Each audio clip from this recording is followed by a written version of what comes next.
Welcome back, another episode. Don't forget to subscribe. The historical drama miniseries Manhunt for Apple TV Plus covers most of the important details related to the assassination of Abraham Lincoln and the journey south by John Wilkes Booth. However, many liberties are taken to create a stronger narrative, as is sometimes the case with contemporary dramatic interpretations of historical events. Though their roles and degree of engagement deviate from fact at times to create a more compelling crime thriller, all the historical characters involved on both sides of the 12-day hunt for Booth are included in the show. Edwin Stanton was not quite as significant as Manhunt shows. Although Edwin Stanton, Secretary of War under Abraham Lincoln, did lead the manhunt for Booth, his role was actually more of a supervisory one. Manhunt's Edwin Stanton, portrayed by Tobias Menzies, is seen conducting a lot of the investigation personally, which is just not consistent with historical accounts. Stanton was not the tough, on-the-ground detective that Manhunt portrays him as, despite the fact that he was clearly the main driving factor behind the search in general. Nevertheless, this role enlargement does provide the story with a much-needed, strong focal figure. The actual assassination played out a little bit differently. A few small aspects may differ from the truth, but the actual assassination was just as abrupt and violent as it is shown in Manhunt.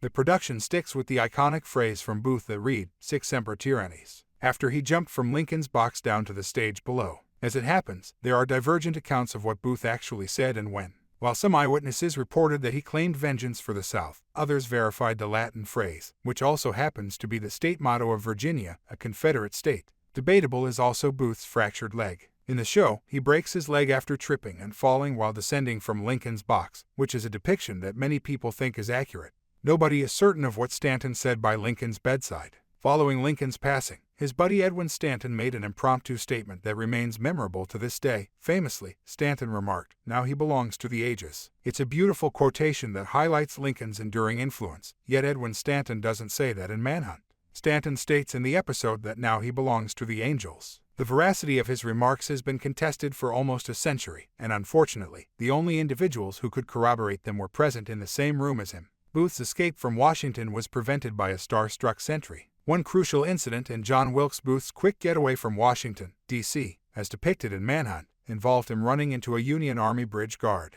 It's beyond curfew when Booth tries to leave the city via the bridge, and it seems like he won't get far until the guard realizes he's a well-known actor. John Surratt did not meet Samuel Mudd or David Herold. More screen time is definitely due to Joshua Mickle's eerie portrayal of the evil Confederate spy John Surratt, especially since Manhunt emphasizes the idea that Booth's acts are part of a bigger Confederate conspiracy. That would appear to be the reason he is seen chatting with Samuel Mudd and David Herold the day after Booth shot Lincoln. Mary Sims and John Wilkes never interacted Booth. To honor the bravery of every former slave who testified in the Lincoln assassination trial, the Mary Sims portrayed in Manhunt appears to be more deeply committed to the search for Booth than her real-life counterpart.